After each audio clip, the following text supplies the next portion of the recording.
Buen día, bienvenidos a mi taller. Pues estamos ahora con el armado del segundo motor de nuestro Ford GT. Como saben, ya terminamos el modelo completo, pero me faltaba armar el motor alternativo. Como saben, pues también tengo armados varios de los motores cuando no he armado el modelo completo, y pues esta no podía ser la excepción. Este motor, que también está bastante detallado, bastantes piezas, y pues en este momento ya tenemos esta sección de los carburadores, que esta pues viene desde, no sé si es del número 2 o el número 3, pero bueno, ya tiene bastante tiempo.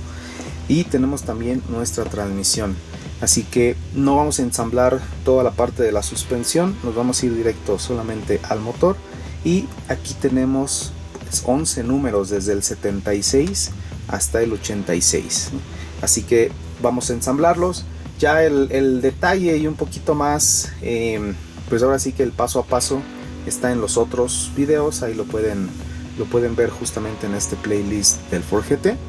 Así que en este pues nos vamos a ir simplemente con un time lapse, pero vamos a ensamblar este otro motor.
Y pues aquí está ya armado nuestro motor.